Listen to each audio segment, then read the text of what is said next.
You're welcome back. Council, we may proceed. Yes, thank you very much. Yes, I think we were just discussing the budget and the role of the organization, that is the area council, Yeah. in preparing the budget and the ministry where they come in, correct? Yeah, correct. Yes, on page 10 of the Finance and Audit Act, Okay. we had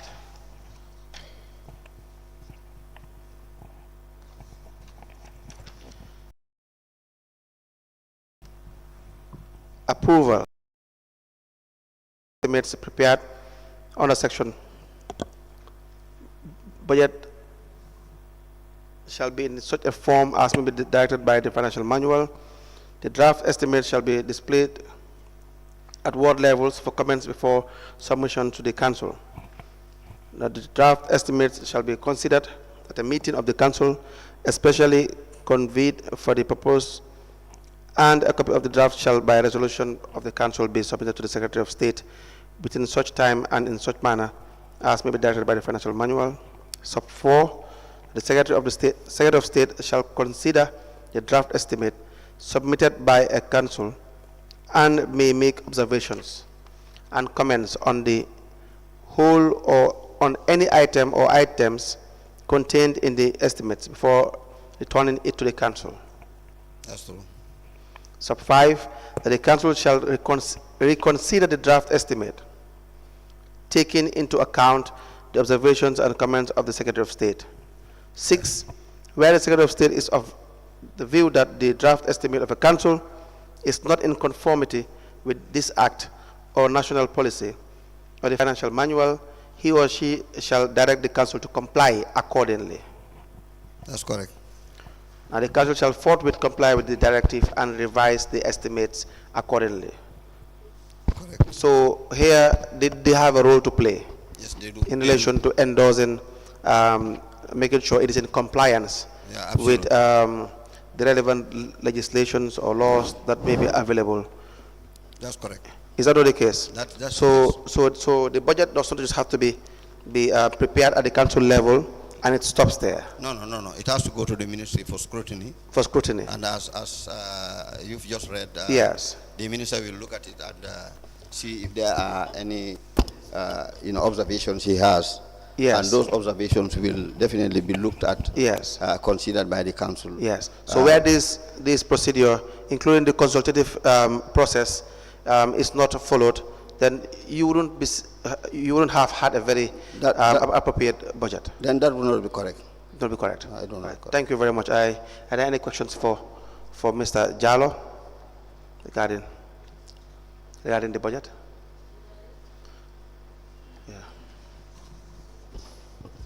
Thank you, Mr. Jallow. Can I have the budget, please?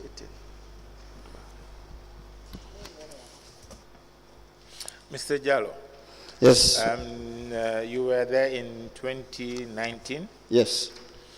Now, I just have some few observations. One is, if you look at the summary, it says subhead 900. And for 2018, your actuals were 21.7 million. I guess this is the budget for 2018, which went to 28.05. And then you have estimate for 2019, you have 28.05. That is almost the same. Now, my question is, you have on the right-hand column, far right-hand column, it says percentages. I'm not so sure, is it a percentage increase or what? Because it's not stated whether it's a variance or not. Yeah, I think it's a percentage increase. It's a percentage increase? Yes. Okay, thank you.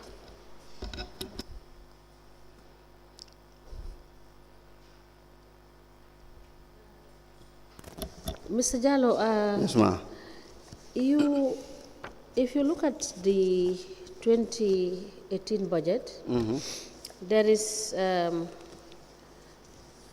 a some amount identified for women development. I think it's 1 million, right? And also you have 1.5 million for the development of rate accounting system, which is the accounting software. Correct? Yes, yes, ma'am.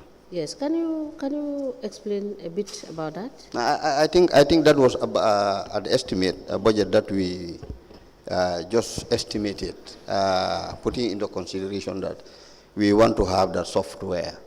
We didn't know how much it was going to cost. You know, if I may, explain further, the budget in itself, was all based on estimate. To be very frank, was just based on estimate. There was not much data, if there is any, that we had to rely on, like in the case of assessment, as I have been hearing it, in the commission. During my tenure in office, assessments were being carried out, to be very frank, but not linked to the budget. They were carried out for specific purposes. For example, the assessments for rates and taxes, that's compounds, were done to ascertain and tell the yard owners how much they are supposed to pay. And the other assessment, which is linked to businesses, was to avail, the collectors, the opportunity to know how much these businesses are supposed to pay. And if you look at, if my memory serves me well, the periods of those assessments and, of course, the preparation of the budget normally are not at the same time. So those assessments cannot dictate, they don't dictate, it's not cannot, but they don't dictate the budget. So the way we were preparing the budget, to be very fair with the commission, was just based on forecast. And we rely on, one, the revised figures for the previous year, and then, our own thinking for, based on, certain things that we put into consideration, whether we have to add, in the case of revenue, and so forth. Yes. Yeah. And further to that, you estimated 2.5 million on climate change. What activity did you do, 2018, 2019, to warrant you estimating 2.5 million for climate change? Well, and if there is any actuals with respect to expenditures on climate change, would you be able to provide that for us? I really cannot recall what we had, but I do know that. Yeah, the budget you submitted. Yes, I know. Let me give you check. No, I know it's already in the budget. That I know. I'm just trying to explain. I know what you are reading is in the budget. Yes. What I'm trying to explain is the fact that I cannot recall exactly, but what I do know is the fact that then there was this climate change, issue globally, and maybe we were putting into consideration also the fact that part of our jurisdiction will be affected, like for example the coastal areas. So I don't know how I cannot recall how the expenditures were done, but did you do any activity in relation to climate issue? Well, I can't recall. I can't recall. Yes, you said on the empowerment of youth, women, and child welfare, you estimated 1 million, which you have explained. So that one also, yes. You cannot explain whether anything was expended. Exactly. And how you arrived at the 1 million also you cannot. No, how we arrived at the 1 million, that's exactly what I just explained. It was not based on any data, concrete data that dictates or tells you that this is what you are supposed to. Yes. So for one last question, you said in the same budget you said for protective gear stroke uniform. Yes. You have estimated the sum total of 1.5 million. Yes. But you actually did some expenditure on protective gear. Yeah, I have no doubt that for 18 and 19. We must have bought protective gears for cleansing service, our Yeah. cleansing service staff in particular. Yes. Yes, that much I know. I don't know how much would have been spent of here, but I know that, some procurement would have been done. So it will be also correct to say that this figure is... No, It's not it's correct. all forecast. It's just based on forecast. Please. So there is nothing realistic in this budget? Yeah, I definitely want to buy that. Yes, sorry? Yes, yes, of course. Yes, of course. Oh, thank you. Councillor, you may proceed. Any other? Now, do you recall the 5G? Was it 5C company? It started with 5C. I think the name is 5C Energy. 5C, yes, energy. 5C Energy. They were the company that approached the council to partner for the the digitalization of our revenue. Yes. And I think we didn't go too long when they decided to pull out. You did not? How to call it? Is it? 5C. No, before 5C, what's it again? What's the name of the company? Because I had it somewhere.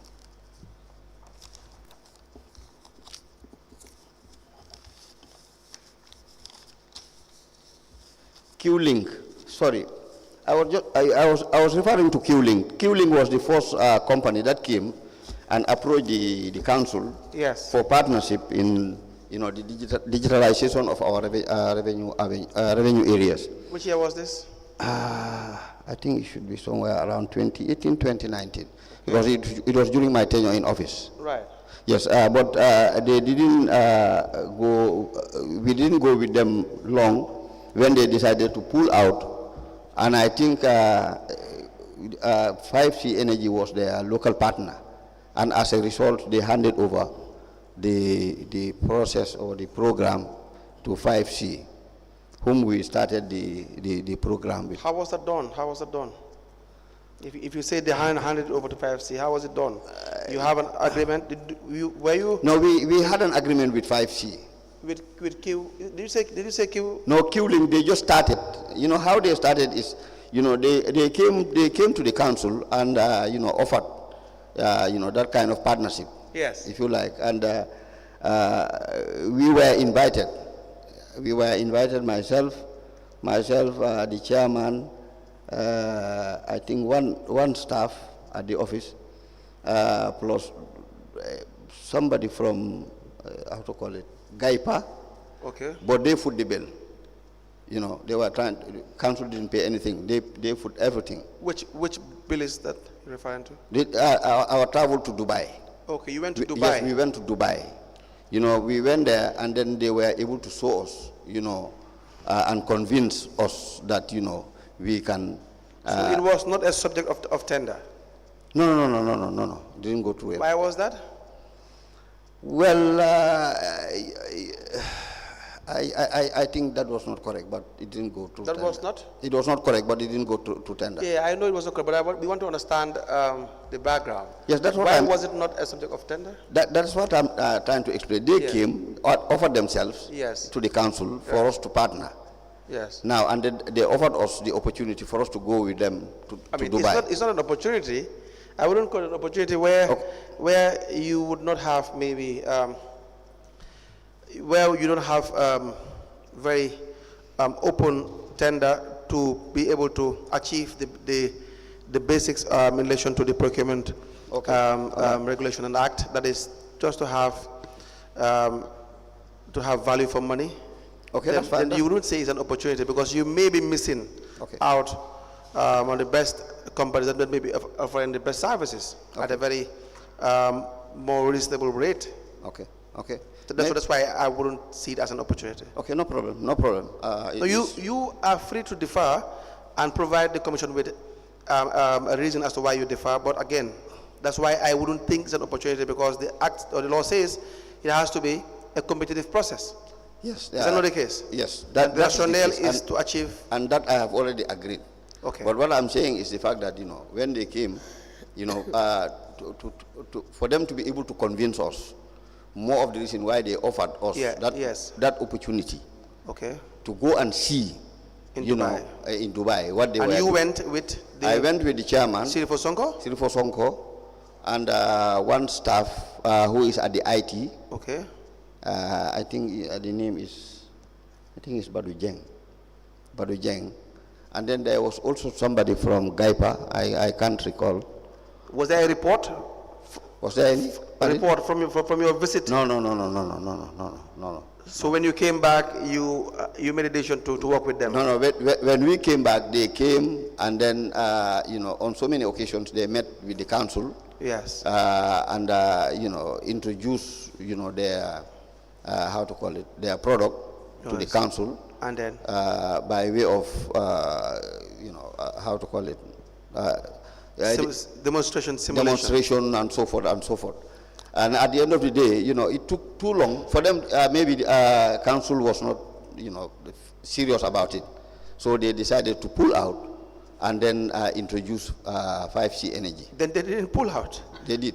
Well, they wouldn't pull out if they had introduced 5C. Do you know the relationship between the company and 5C? Yeah, I would have thought that, you know, maybe 5C was their local partner here. That's it. So they but didn't 5C also is an entity of its own. That's why I'm saying. Still. There are two different entities. So if you probably have a parent company and a subsidiary company, and you're no longer dealing with the parent company, but you're dealing with the subsidiary company, you're not dealing with the father, but the son, I mean, it's just one and the same. The interest is the same. Well, do you see the point?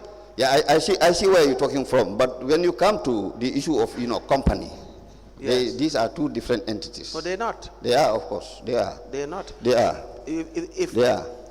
Yeah, let me explain to you. Please do. If you have two companies, yes, and you are a shareholder of both companies, let's assume. No, I'm not going to assume, because I don't have any knowledge as to the issue of shareholder. I'm just going by your explanation. You had said here that they are partners of 5C. I think they are local partners. Yes. Yes. So if they are partners, yes, to 5C, then there's a benefit that exists. What I do know No. Do you understand what I'm saying? If you say they are local partners to 5C, then there must be a benefit. No, I can't ascertain to that. But what I do know is I didn't say they are partners. Mr. Jallow, I did not say they are partners. You said to the Commission that they are partners. They look at partners. I know they are partners, but if you talk about benefit, I don't know anything about the benefit. Partnership comes with benefit, Mr. Jallow. Yeah, but I don't know. I can't ascertain. But you should have ascertained all this. No.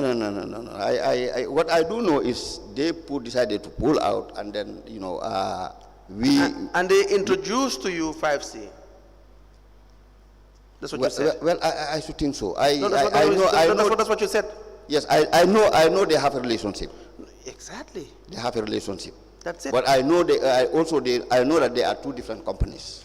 You can have three different companies that will have a beneficial relationship with one another. Yeah, but if you have, for instance, MFH Group, and you have other subsidiary companies. I am not disputing that, council. Now 5C. Mm-hmm. 5C, yeah. 5C. Mm-hmm. What do you know about 5C? Pardon? Come again. What do you know about 5C? Who are the shareholders? No, I don't know. I don't know. I definitely. You know the shareholders for 5C? No. Was there any due diligence done on 5C? Was there any? Due diligence. Well, what I can recall is the fact that, you know, we had an agreement with them. So there was no due diligence. You don't know who the shareholders are? No, I definitely don't know. You don't know whether they have the kind of partnership they have with the company that you intended to have a contract with? With Q-Link? Yes. No, I don't. You don't know. No, I don't. Who introduced Q-Link to the area council? Well, I don't know the guy. There must be an introduction, because you didn't go to fetch them out. They came? No, they didn't come to me. They came to the chairman. Yes. I told you, okay. I said so it's the chairman who's the chairman who introduced Q-Link to the area council? Yes. That is a fact? Yes. Okay. Now, why did you not advise the chairman that there has to be a tender? If the DPA process must be followed, there must be a tender, so we see whether we know whether there are other competitive other companies that want to take part in that competitive process? Yes, of course. You know, I cannot claim ignorance of the fact that, you know, it should have been tendered. Did you But advise the chairman accordingly? I didn't. You did not? I didn't. So you all agreed to just give it to 5C? Well, yes. Whether it was probably the most expensive, would have been the most expensive, you took that risk. What was the revenue baseline in that year? No, you know, the project itself didn't kick off during my time.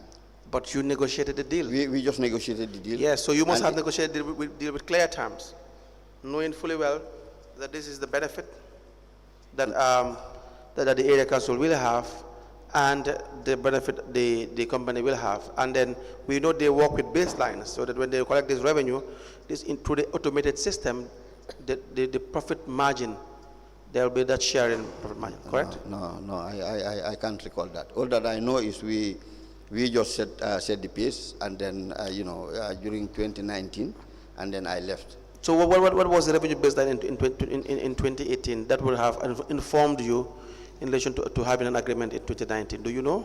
No. So the revenue base, was there go ahead. In fact, let me just help you.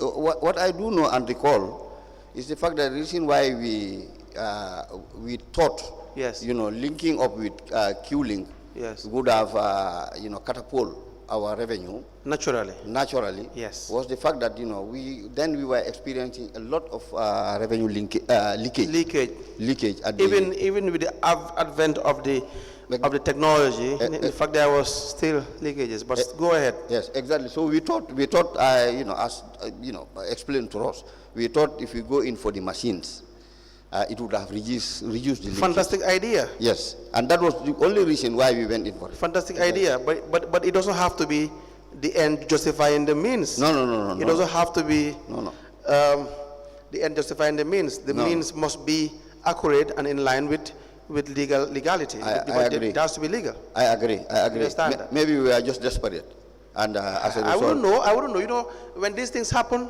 you may want to suggest that someone somewhere is having a benefit. Yes. That's the idea.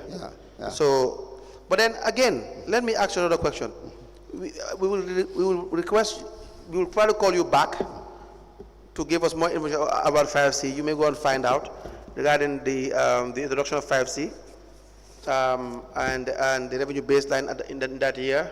Please have access to the contract. We didn't do any calculation as far as that's concerned. If I tell you, I will bring you data. Then so the figure that would have been in the contract would have been false. What I told you was what I said is what have motivated us. I agree, and I commend you for it. But I'm saying yes. Yes. So I'm saying the figure that would have been in the as a baseline would have been false then. For 2018, that would have been the baseline, would have been false. So if you say, yes, because there is no calculation you have said. So yes, there is no doubt, because we didn't have any data to base on, yes, you know, to prepare those estimates and so budgets. It means 5C could have been paid far more than they were supposed to be paid because all the information would have been wrong. No, in fact, as far as 5C is concerned, and I know, it was not on that line. Yes. It was on the line that, you know, our thinking was that it will increase our revenue. Yes, I'm saying. Yes. So let me ask you another question. We will come back to 5C another time. The issue regarding the administration of the area council. When it comes to finance, who takes or makes decision when it comes to the withdrawal of funds or expenditure? That's the CEO. The CEO, yes, of course. He's the finance director. He is the accounting officer. Yes, I know. What is the role of the chairperson? Does the chairperson have any role in? No, as far as how much you work? Yes, as far as I know, yes, and by virtue of my experience, yes, the chairperson's role is on policy issues. No, that's not correct. The act says otherwise. The act says there has to be a ceiling with respect to how much you can withdraw, and the finance director, without informing the chairperson. It's very clear. You have to come up with a policy in council which will clearly outline the approval. You will be signatories to the accounts. Yes, that's what I'm saying. But you are not the absolute approving authority. That has not been happening during my tenure in office. So what involvement does Sirifo Sonko have in the withdrawal of funds in the accounts of council? We inform him. We inform him as to whatever we are doing. So whatever withdrawal, he's informed. Yes, of course, He is aware. He is aware of. He is aware. Yes. So if he objects to a certain withdrawal, let's say for example, you ask to withdraw $10 million for certain things, and he objects to that. No. If he so wishes, he can object to it. But that has never happened during my tenure. That has never happened. Yes. So he's always in line with the withdrawals that have been made during your time as well. Yes, because I make sure not only Sirifo, but any other chairperson I have worked with, I always make sure that you are on top of it. They're informed regarding the withdrawal, even if it's for salary and so on and so forth. Very well. They all withdraw. Very well. I'm informed. Very well. Okay. I think that will be sufficient with you for now. We'll ask that, in the absence of any questions from the chairperson, that you be discharged.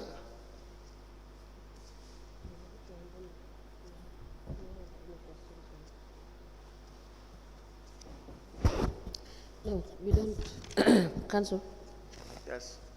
Right. Mr. Jallow, thank you for your testimony. Thank you. When, in the words of the chairperson, whenever you are needed, thank you. We will call you back to come and testify.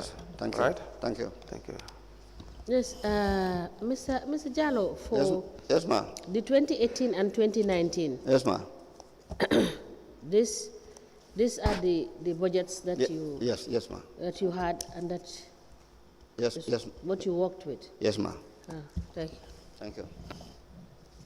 Thank you so much for coming. Thank you, ma'am. And your discharge. Thank you. Yes, Council. Have the last witness, Mr. Jonga, just to give us information regarding some of the issues he said he will provide the commission after break.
Good afternoon, Mr. Witness. Welcome back once again. Good afternoon, thank you. Mr. Witness, for continuation of your testimony before this Commission of Inquiry, may I remind you once again that you are still under oath before I hand you over to Madam Chair. Thank you. Thank you, Madam Chair. I hand over the witness to you for us to proceed. Mr. Jonga, good afternoon. Good afternoon, ma. You're welcome back. Thank you. Yes, Counsel. Yes. Do we have the witness to be reminded that he is on oath? Yes, the Secretary has done that. Okay. Mr. Jonga? Yes, sir. You were asked to bring some information to us? Yes. Yes. Can you please guide us through the information you have? We have.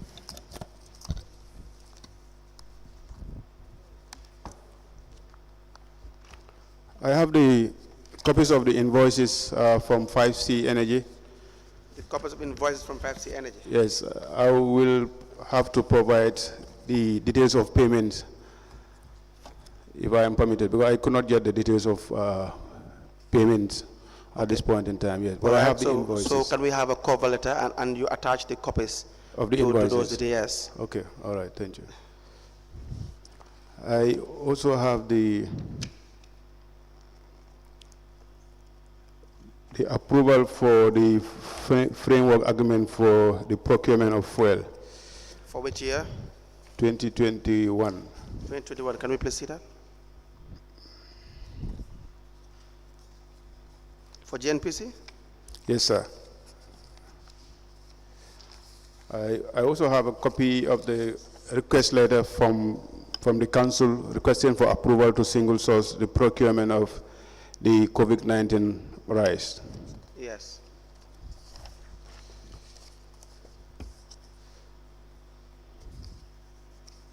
And I have copies of the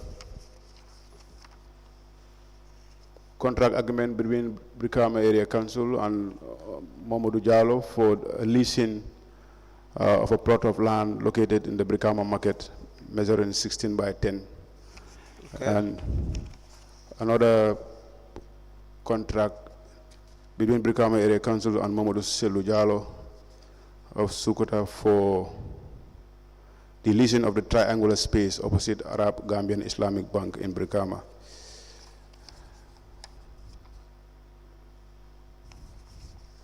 Okay. I also have another agreement between Brikama Area Council and Mamadou Jallow for the leasing of a space in Brikama market.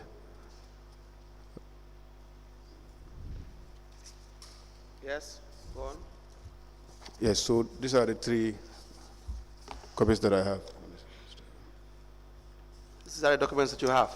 Yes, I'm also, I'm unable to have a copy of our response. No, let's just have the ones you brought admitted. Yes.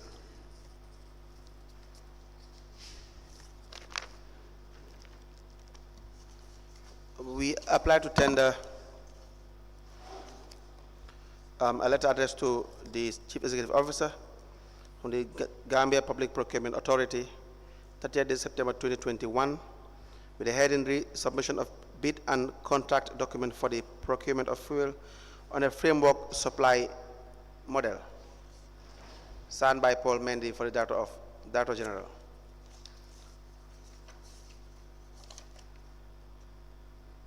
And attached is the evaluation report on the fuel tender with the reference number BAC/RT/001-2021. The date is 2nd of August 2021. Signed by Mr. Mulu Jonga and Sedu Kunta. The second is the contract agreement between Brikama Area Council and Mamadou Selu Jallow of Sukuta.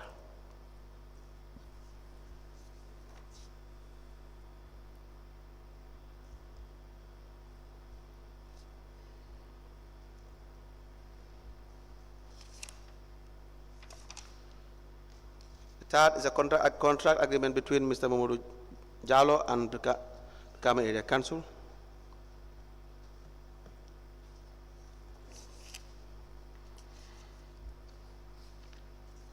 We have the agreement between Brikama Area Council and Mamadou Jallow, 22nd of October 2018.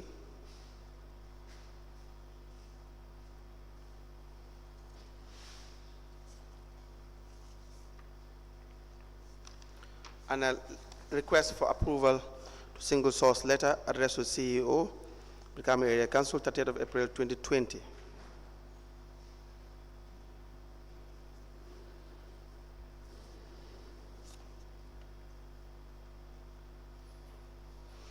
And attached is a request for approval to single source letter, 29th of April 2020, addressed to the Marine Director, Gambia Public Procurement Authority.